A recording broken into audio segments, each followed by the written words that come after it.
All right, this is Two Bad Ants by Chris Van Allsburg.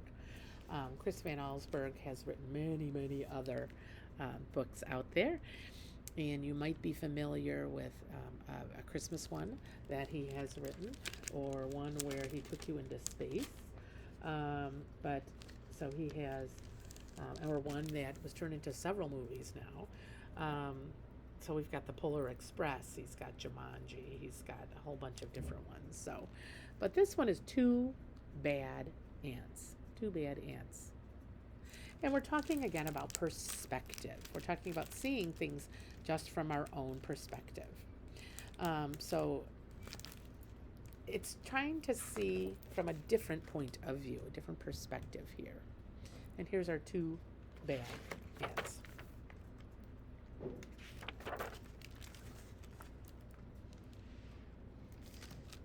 So, the news traveled swiftly through the tunnels of the ant world. A scout had returned with a remarkable discovery, a beautiful sparkling crystal. When the scout presented the crystal to the ant queen, she took a small bite, then quickly ate the entire thing. She deemed it the most delicious food she had ever tasted. Nothing could make her happier than to have more, much more. The ants understood. They were eager to gather more crystals because the queen was the mother of them all. Her happiness made the whole ant nest a happy place. It was late in the day when they discovered. I apologize. It was late in the day when they departed. Long shadows stretched over the entrance to the ant kingdom. One by one, the insects climbed out. Following the scout who had made it clear there were many crystals where the first had been found, but the journey was long and dangerous. They marched into the woods that surrounded their underground home. Dusk turned to twilight, twilight to night. The path they followed twisted and turned, every bend leading them deeper into the dark forest. More than once the line of ants stopped and anxiously listened for the sounds of hungry spiders. But all they heard was the call of crickets echoing through the woods like distant thunder. Dew formed on the leaves above. Without warning, huge cold drops fell on the marching ants. A firefly passed overhead that for an instant lit up the woods with a blinding flash of blue-green light. At the edge of the forest stood a mountain. The ants looked up and could not see its peak. It seemed to reach right to the heavens. But they did not stop. Up the side they climbed, higher and higher. The wind whistled through the cracks of the mountain's face. The ants could feel its force bending their delicate antennae. Their legs grew weak as they struggled upward. At last they reached a ledge and crawled through a narrow tunnel. So you can see they're crawling through a window. When the ants came out of the tunnel, they found themselves in a strange world. Smells they had known all their lives, smells of dirt and grass and rotting plants, had vanished. There was no more wind, and most puzzling of all, it seemed that the sky was gone.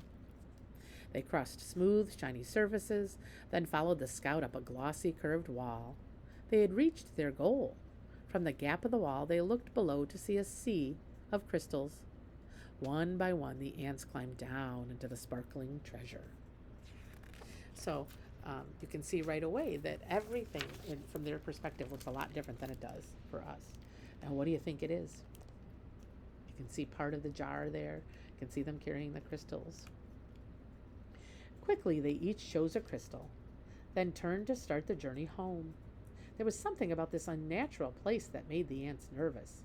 In fact, they left in such a hurry that none of them noticed the two small ants who stayed behind. Why go back? One asked the other. This place may not feel like home, but look at all these crystals. You're right, said the other. We can stay here and eat this tasty treasure every day forever. So the two ants ate crystal after crystal until they were too full to move and fell asleep. Daylight came. The sleeping ants were unaware of changes taking place in their newfound home. A giant silver scoop hovered above them, then plunged deep into the crystals. It shoveled up both ants and crystals and carried them high into the air. The ants were wide awake when the scoop turned, dropping them from a frightening height.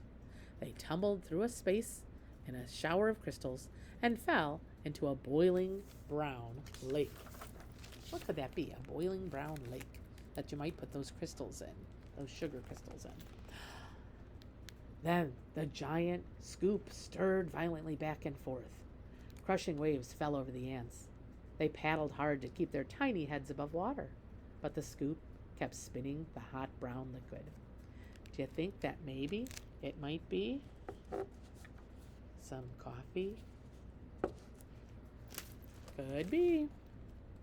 Around and around it went, creating a whirlpool that sucked the ants deeper and deeper.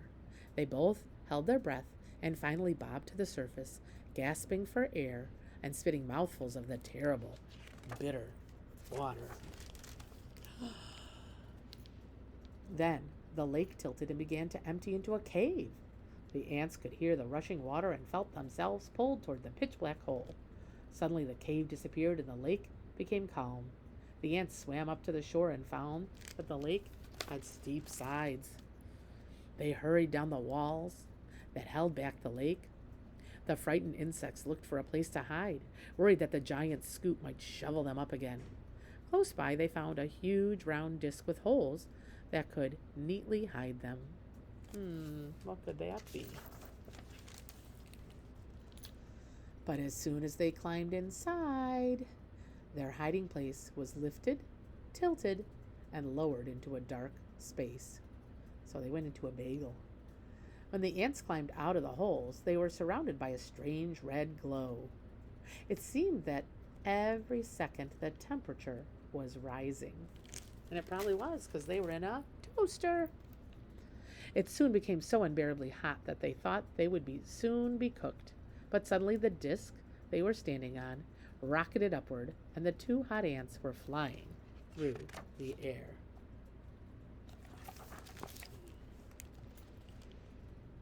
They landed near what seemed to be a fountain, a waterfall, pouring from a silver tube. Both ants had a powerful thirst and longed to dip their feverish heads into the refreshing water. They quickly climbed along the tube. As they got closer to the rushing water, the ants felt a cool spray. They tightly gripped to the shiny surface of the fountain and slowly leaned their heads into the falling stream. But the force of the water was too much for them. So now they're at the faucet there. The tiny insects were pulled off the fountain and plunged down into a wet, dark chamber. They landed on half-eaten fruit and other soggy things. Suddenly the air was filled with loud, frightening sounds. The chamber began to spin. So it must be a garbage disposal that they fell in. The ants were caught in a whirling storm of shredded food and stinging rain. Then, just as quickly as it had started, the noise and spinning stopped. Bruised and dizzy, the ants climbed out of the chamber. In daylight once again, they raced through the puddles and up a smooth metal wall. In the distance, they saw something comforting. Two long, narrow holes that reminded them of the warmth and safety of their old underground home. They climbed up into the dark openings. But there was no safety inside those holes. A strange force passed through the ants. They were stunned, senseless, and blown out of the holes like bullets from a gun. So they were wet, and they went into that outlet. When they landed, the tiny insects were too exhausted to go on. They crawled into a dark corner and fell fast asleep. Night had returned when the battered ants awoke to a familiar sound. The footsteps of their fellow insects returning for more crystals. The two ants slipped quietly to the end of the line. They climbed the glassy wall and once again stood amid the treasure. But this time they each chose a single crystal and followed their friends home. Standing at the edge of their ant hole, the two ants listened to the joyful sounds that came from below. They knew how grateful their mother queen would be when they gave her their crystals. At that moment, the two ants felt happier than they'd ever felt before.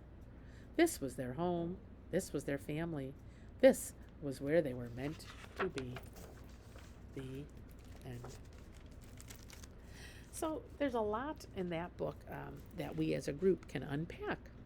And part of it is that everything they see in those pictures is obviously from their tiny little perspective and from their ant perspective, and they don't really know what's going on in the human world.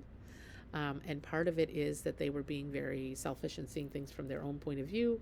Why don't we stay here? We can eat the crystals every day. So we will, as a group, maybe with partners, maybe by writing things down. It's all going to depend on how things unfold. We're going to kind of unpack all the different perspectives and things that are going on in Two Bad Ants.